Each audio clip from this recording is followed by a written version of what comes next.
Reveal a natural, radiant glow with Tizo Tinted Moisturizing Serum. With skin-loving ingredients like hyaluronic acid, glycerin, and ceramides, this serum delivers long-lasting hydration, leaving skin feeling nourished and refreshed. 5 luminous shades provide a radiant hint of buildable color with a glowing, sheer finish that enhances your tone and texture. Gentle, all-mineral SPF 30 and antioxidants protect against UV and environmental damage. Experience skincare that hydrates, protects, and perfects with Tizo's Tinted Moisturizing Serum. Visit tizoskin.com for details. Are you interested in providing results-driven treatment services? Join a team of like-minded individuals who share your passion and support your success. With more than 1,000 franchised locations in 49 states, Massage Envy is not only the nation's #1 provider of massage services collectively across its franchise network, but also a national leader in skincare. Start or grow your career at a Massage Envy franchised location. Visit massageenvy.com/SDcareers for full details.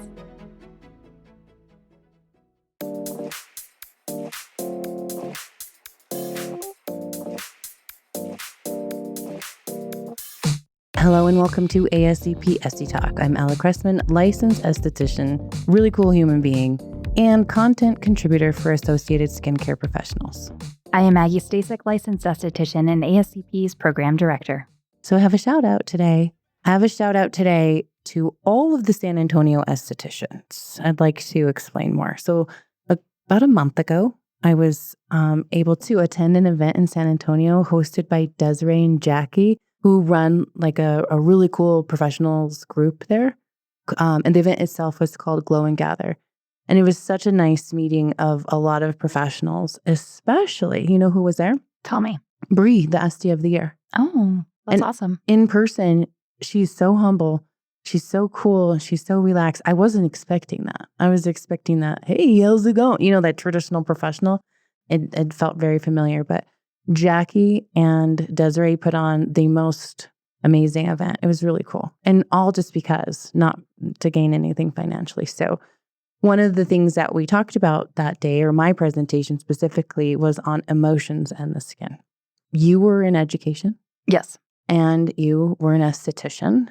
And how much did we talk about emotions? Oh, it was off the table. We did not discuss it. We didn't discuss it, but it's such an important part of what we do, because emotions like grief is a big one, especially with what we're going through now as a collective conscious, if you will. And then even anger, they deserve special attention, mostly because there's a huge influence on the skin, but also because they're misidentified and then mistreated. And if you're misidentifying or mistreating because the root cause is not as it appears, then you're not having great results and it could interfere. So very much something to consider. They have a huge influence on the skin barrier because honestly, we can't separate skin from the nervous system. So if it's okay, I'd like to talk about 2 of the emotional skin responses and how they're different from a classic skin condition. We're going to talk about skin mimics. Yeah, very interesting. Very interesting. This all came about because I've been practicing for a long time, but I noticed through different changes in what's going on in the world, for example, or my clients' personal lives, that they were coming in and I was seeing things, but their skin wasn't responding the way it should by traditional ways of teaching, the way it should. And diving deeper in, I did my own analysis and my own in vivo experiments, but I also did a ton of research on the subject. And there's 3 things that I really feel influence the skin response to emotions. They are psychodermatology, neuroimmunology, and energetic skin responses. Oh, okay. Have you ever heard of psychodermatology? This one I have, yeah, but the other 2 I have not. So psychodermatology is like breaking down of 2 words. I feel like my big fat Greek wedding. You tell me a word, I'll tell you its source. So psycho meaning brain, and dermatology meaning skin. This is the study of how psychological states like stress, anxiety, depression, how those impact the skin health and how the skin functions. Some may say you can think of it like a mood ring. It reflects what's going on, the skin, as our largest emotional organ, that I can look at you and see what's going on with you, even though you haven't said a word. Have you noticed that? That you're like totally reading my mind right now? I'm definitely analyzing what's happening.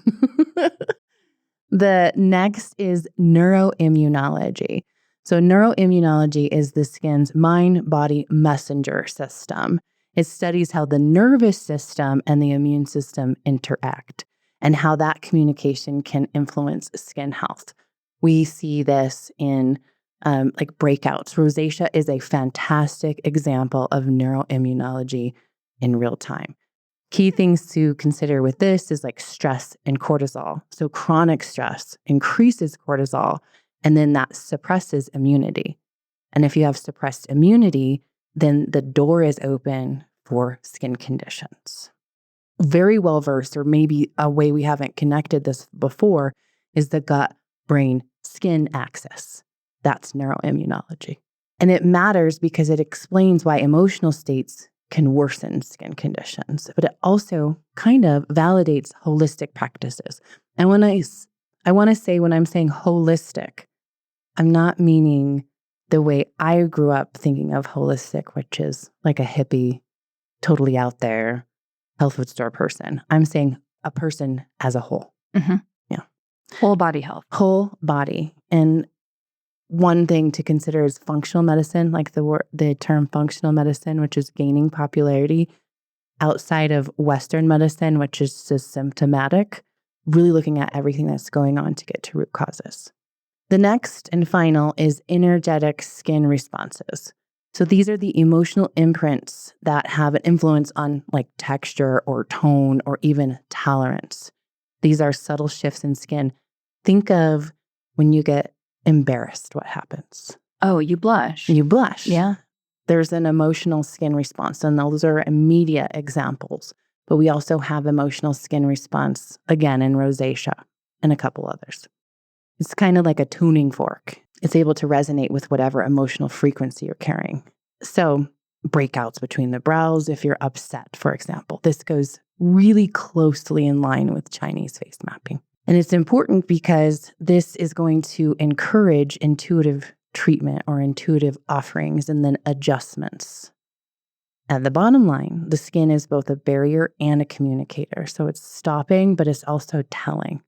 It tells the story. This is something we've talked about before with like aging. Like if you want to know someone's true age, where do you look? Their neck or their hands. Their neck or their hands. Yeah. You best believe I'm trying to fight against that.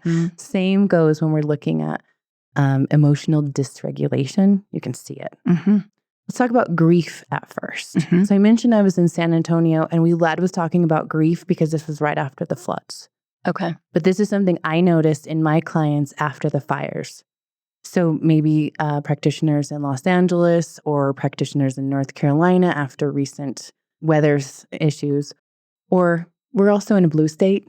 So I'm just saying, in times of election, no matter red or blue, there's some clients will come in and they don't even know it, but they're grieving. Those are the non-obvious ways. Obviously, if somebody's lost a loved one, a pet, or is just sad, a relationship, so on, similar presentation, way more obvious. But there was this collective grieving in the community, didn't really understand why, because there was this mass destruction and it had a ripple through the community. And what did you see in your clients? What I saw in my clients is a manifestation of dullness, laxity, dehydration. And that would be misidentified as aging or dry skin or fatigue skin.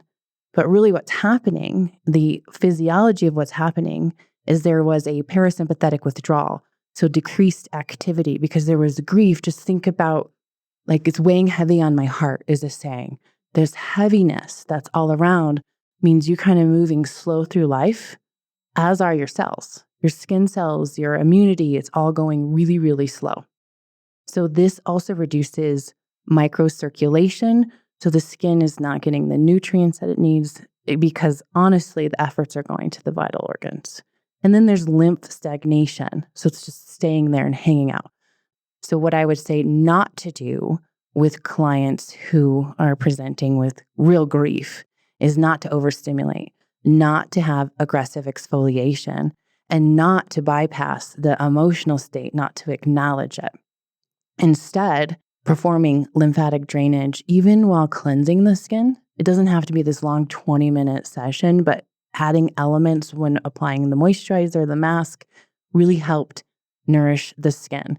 And then also using grounding touch, even adding flower essences or grief-informed aromatherapy, something to pick up where you can, because sometimes it's just real heavy. It's not going to have that influence. But the other thing was what they were doing at home. So encouraging something called a ritual versus a routine. It really helped, not just with grief, but with other emotions. So specifically for grief, obviously, like heavy on the ceramides because they're going to need that to hold on to what they have, but also like massaging, teaching them how to put on their moisturizer, just like I spoke about here, and then tracking how much water they're drinking. I love what you're saying about a ritual, not a routine, because I think that is the definition of self-care, right? So giving back to the self and allowing for healing. And it works in these emotional states. They're doing something they're already doing, but they're doing the self-care portion of it too.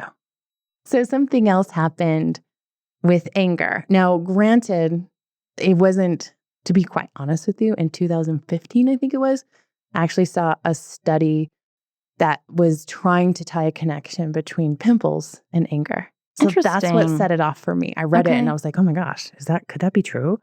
So I started paying attention to my clients who had acne.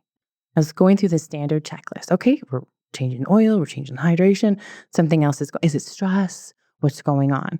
So the symptoms of what I'm saying is anger is this analogy of the fire inside of the clients. And it's different, right? Like it's not just an acne client, but those who are coming on, oh, that traffic was horrible. You wouldn't believe what's going on. And my ex-husband this, or my, boss that. They were coming in hot, almost literally. And a lot of it, I'm telling you what they're saying now, but some, it took a little bit more digging, which we're going to talk about in a minute, but it's this unexpressed frustration that is literally showing up on the skin. So it was, the skin symptoms were heat, redness, eruptions, especially like jawline, temples, and then congestion. So this would be really easy to misidentify as acne or hormonal breakouts. I love how, which is not wrong because it is initiating a hormone response, or even rosacea. Rosacea clients were the best. And I noticed a correlation specifically in one rosacea client who was so unhappy with everything. Her neighbors, the traffic, the grocery store, everything was like, oh, she's the one that you sage after. But she wasn't responding any other way that I knew how. What I found out is the underlying physiology of the skin is the sympathetic dominance and a liver overload, because liver in Chinese medicine is the angry organ. It's the one that stores anger for you. Interesting. And then if you look at Chinese face mapping for liver point, it's right in between the eyebrows. And so if there was a dry skin in between the eyebrows, if there was a pimple between the eyebrows, if there was redness between the eyebrows, I'm like, they're pissed. But it was initiating this inflammatory cascade of things going on. So here's what I found out not to do. No heat-based treatments. No steam, no hot towels, no chemical peels, because chemical peels are causing heat. No stripping of the barrier, which would be traditional for acne, especially as I'm going to restart it, right? No language that invalidates their expression. So you must be using the wrong products because that's going to flare them up right there. That'll make them mad. We don't want that. So I was very careful of doing this dance with these clients. What I found to do is in the treatment room, using cooling masks, using even like herbal compresses, some that have chamomile, and then rhythmic techniques to help release the heat.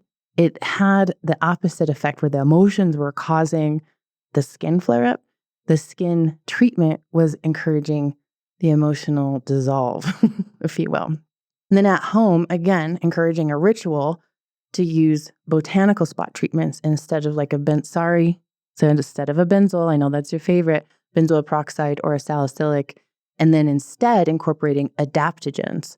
Because if they were having these emotional like ups and downs, the adaptogens were helping navigate, surf the emotions, if you will. Also, for those, I encourage journaling. And one of my favorite instructions for my clients is to journal with a pen that doesn't work. So at least they're getting the emotion out. They don't have to worry about, does it make sense? Is it proper sentence structure? Is anybody else going to read it? Just write it down, just write it down and then let it go. And that really helped. And then also movement to support releasing of these emotions. So as I am listening to you tell me all of this, what comes to mind are those cartoons from, the 80s or whatever, where you have that pissed off character and he turns bright red and then the steam comes out his ears because he's red hot with anger. Yes, exactly. So you got to cool him down. But I'm curious with the liver overload, if all of the pissed off clients are like, imbibing just a little too much. It could be that influence on the liver, if you will, I sometimes have a lower tolerance the next day. I don't know about you, but sometimes when I'm hungover, I'm like, I can't right now with you, or I can't right now with this, or whatever it is. My ability to regulate is not there. So it can have an influence for sure. Very interesting. So there are supplements out of my scope of practice. I have opinions that I do share with my clients in a very much, this is just my opinion, but there are some things to do to help. So one thing to consider, we just kind of touched on these two. There's others, there's anxiety, there's even joy has an influence on the skin particularly. And you have to be aware of them. When you have someone around you who's like so happy and you're like, whoa, they're like, oh my God, it's so good and everything's great. They're at a 10, they're at a 12 on a scale from 1 to 10. And you're like, whoa, that like hyperactivity also happens in the skin where there's a hyper proliferation of sebum or oil. And that can result in pimples too. So with joy, you have to be aware of what they're going through because you want to maybe slow things down. It's not a happy glow. It's glowing, but because it's glistening with the oil.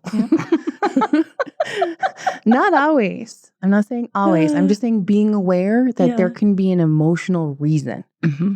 So the protocols that you were taught in school, the protocols that your brand gives you, you need to have clinical reasoning and a little bit of clinical discernment to adjust for your client to be able to address them holistically. You can't just ask them, are you pissed today? Are you happy today? Why are you so sad, girl?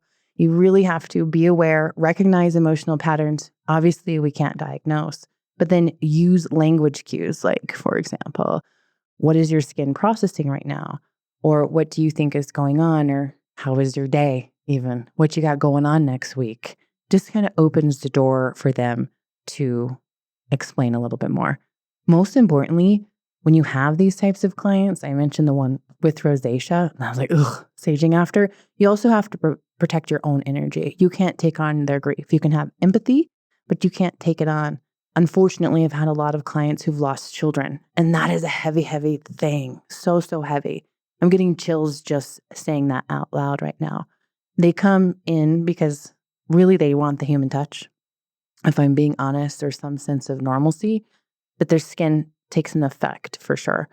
I can empathize and I feel so sad for them, but I still have the next client to think of. That sounds callous, but that's the truth. So your job is to encourage long-term support for these, encourage these rituals to do at home, and then hopefully they can rebuild this emotional safety in the skin. Yeah, I think whether you are practicing holistic aesthetics and diving into the emotional stability of your clients or not, being able to keep that boundary and not take on the energy of your clients is very important as an esthetician. Absolutely. So what I want you to do is to reframe your retail thoughts and aftercare. Think of it as nourishment. Encourage your clients to think of it as nourishment, not just compliance. Now, listeners, we really want to hear from you. What is one takeaway from today's episode? Reach out via Instagram, Facebook, or send us an email at getconnected@ascpskincare.com. We want to know all the details. In the meantime, thank you for listening to ASCP Esty Talk. For more information on this episode or for ways to connect with Maggie or myself, or to learn more about ASCP, check out the show notes. and stay tuned for the next episode of ASCP Esty Talk.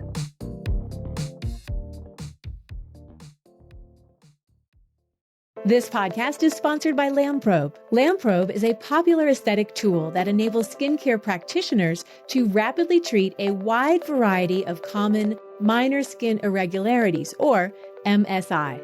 Red MSI treated by Lamprobe include dilated capillaries and cherry angiomas, yellow MSI, cholesterol deposits and sebaceous hyperplasia, and brown MSI treated include skin tags and more.